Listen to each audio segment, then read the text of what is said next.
Well, I guess I can just start a few minutes early, since most people are probably here, and if more people wondering, that's fine. X-Plane 9 has been selling for about 5 years, as I think a lot of you know, and the time has finally come to make X-Plane 10. And that time actually arrived, I think, about 3 years ago, and I went to my artist and I said, I want a plausible world. It doesn't have to be a real world, because I know I cannot completely, perfectly copy the Earth, but it has to be a plausible world. And I sent my artist a bunch of screenshots from The Matrix, the movie, showing the plausible worlds that they had created for that movie. And my goal is to have such a plausible world in X-Plane, where even though what you're seeing is not exactly like the real world, while you're flying in it, you forget you're in a simulator. You need to think that you're in an actual alternate reality. And the real world should completely melt from your mind, and you should be totally immersed in the flight simulator.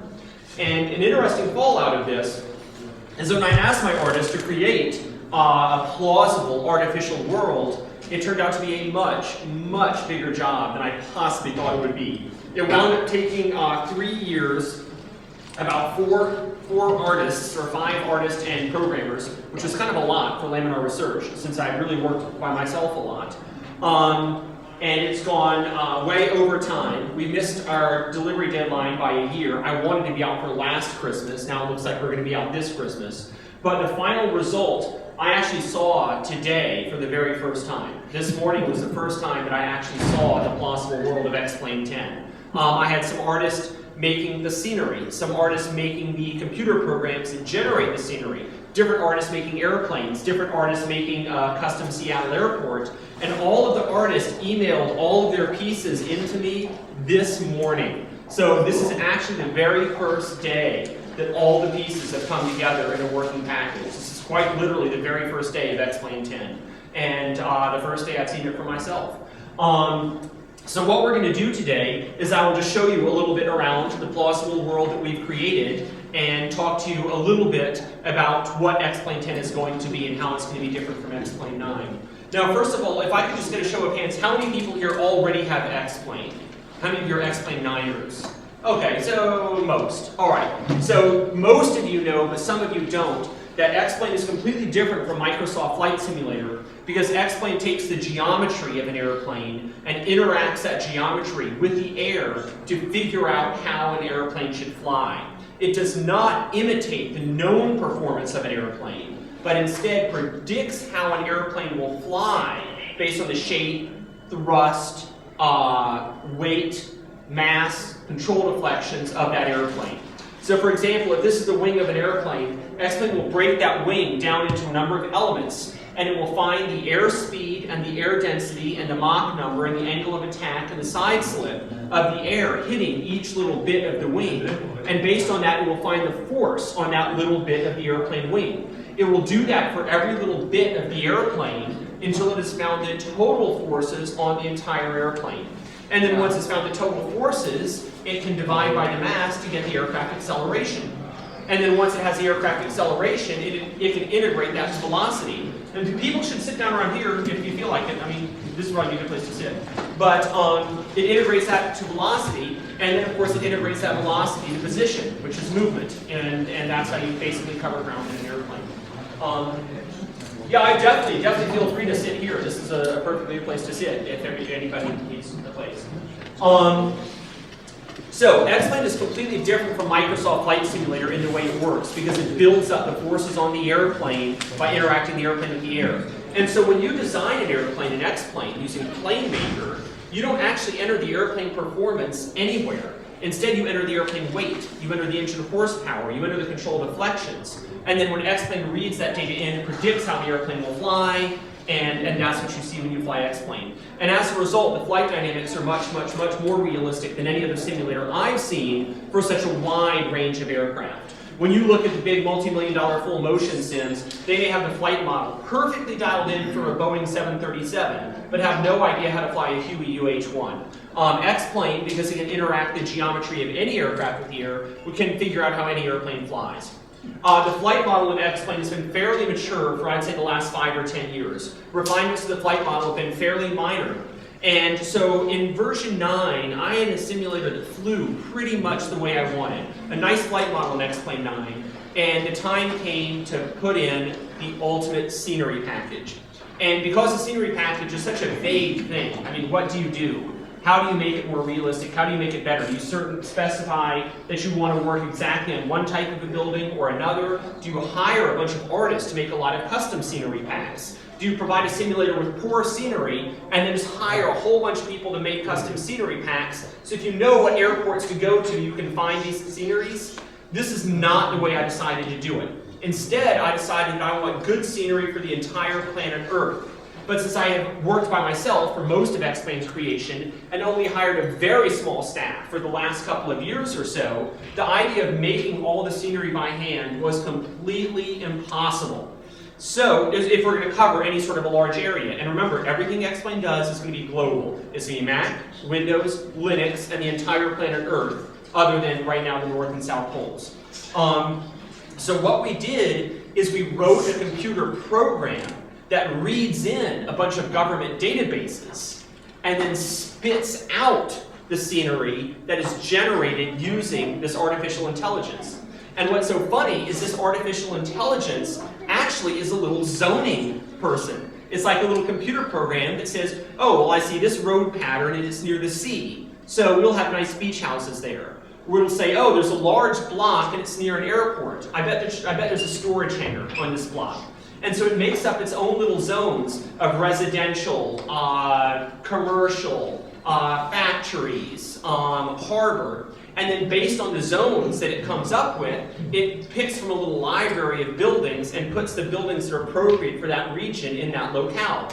And while these cities that are created this way are not real cities, my requirement to my artists is they be plausible cities. So while you're flying through them, you have to forget that they're not real. The elevation database is where the entire thing starts. We have an elevation database that's between 30 and 90 meters. Okay, that's the separation of the points in the elevation database. And with this 30 to 90 meter elevation database, this is a fine place to sit. A lot of people are sitting here. Thanks. No problem. So with this 30 to 90 meter elevation database, you get some pretty nice curvature of the Earth. Then on top of the elevation database, you drop textures. Now, we do not use orthophotos in X-Plane 10, because the whole idea of an orthophoto is it tries to copy the real world at a blurry, discolored, low resolution. That's doing a bad job of copying the real world. Well, I want to do an excellent job of creating a plausible world. And so orthophotos are completely off the table. Instead, we had an artist do an excellent texture for grass, an excellent texture for crops, an excellent texture for forest.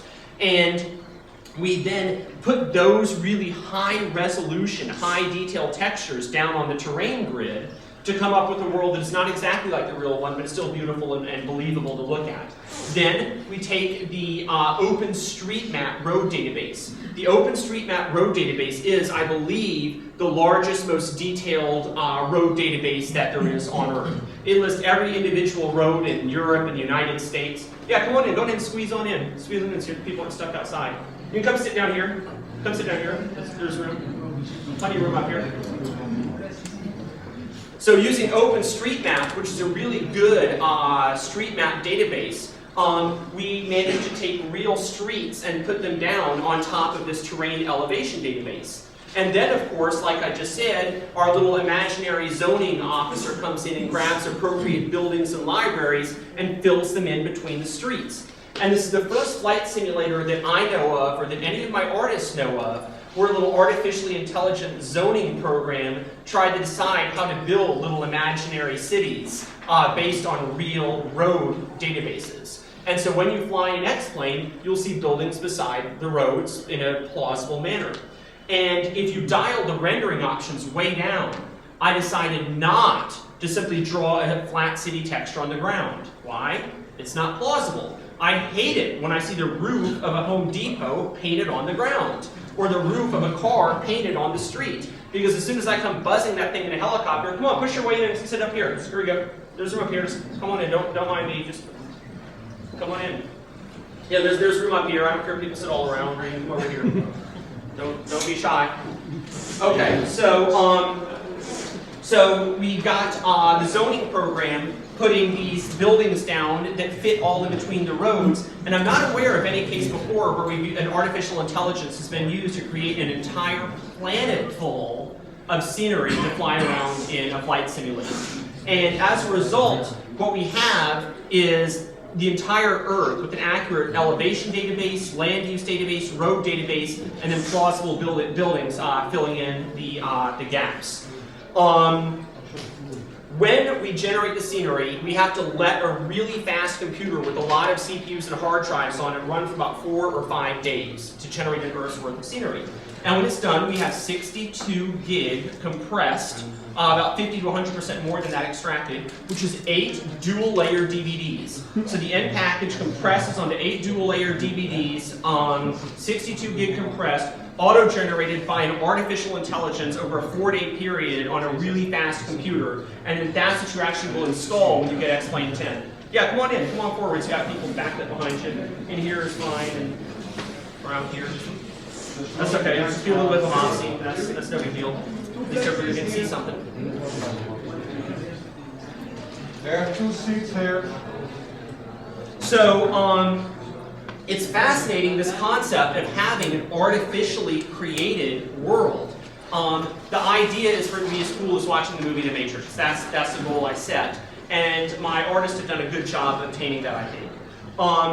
Finally, rendering options. The only way you can have every building, every tree, every road is if every rendering option is cranked to the absolute maximum. I will tell you right now, there is no computer that I know of that can accept every rendering option cranked to the absolute maximum. So we fly with the lower rendering option. So what does it do? It plants fewer houses. It has to. That's the rendering option reduction. And so what will happen is you'll fly over these cities and you'll see roads coming with no houses beside them.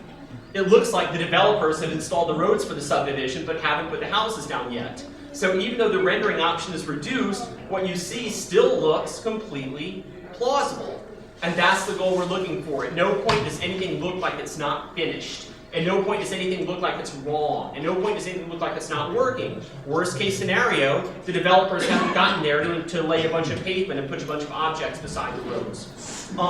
Now, while we have all these buildings and all these roads, another thing required for the plausible world is thousands of cars running up and down along the roads. And each car takes a little bit of CPU.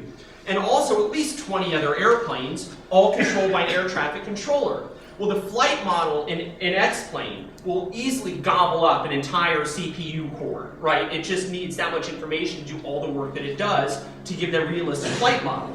So we rewrote the flight modeling system in X-Plane 10 to be every bit as detailed as 9, and actually a bit more detailed than version 9. And each flight model spins off onto its own little thread on the computer. So if you're running 20 airplanes, you can have 20 threads all running at the same time.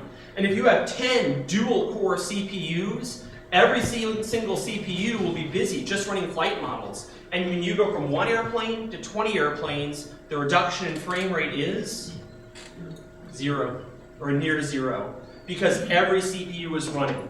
Now I should point out that there are millions of trees in the forest.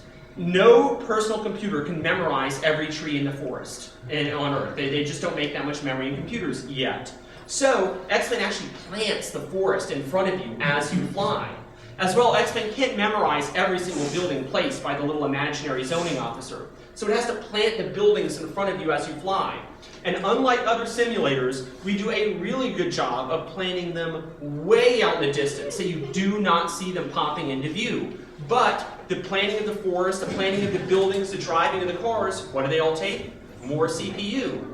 But we don't allow that to simply and just run at a lower frame rate. Instead, each of these processes spins off a different thread. And so if you have many CPUs, each with many cores in your computer, you can go to 20 airplanes, lots of buildings, lots of forests, lots of roads, and all of these threads are all running at the same time to keep all of this stuff running without a serious reduction in frame rate. This computer is a very average, ordinary computer. It's an ATI Radeon or something like that. It's not super fast, yet you're still going to see some pretty good graphics at about 20 frames per second, which isn't too bad. So this is basically a multi-thread monster. Now, an interesting thing is, if you go set 20 airplanes in certain rendering options, I've seen plenty of cases where X-Plane 10 runs faster than X-Plane 9 because we've worked so hard to optimize.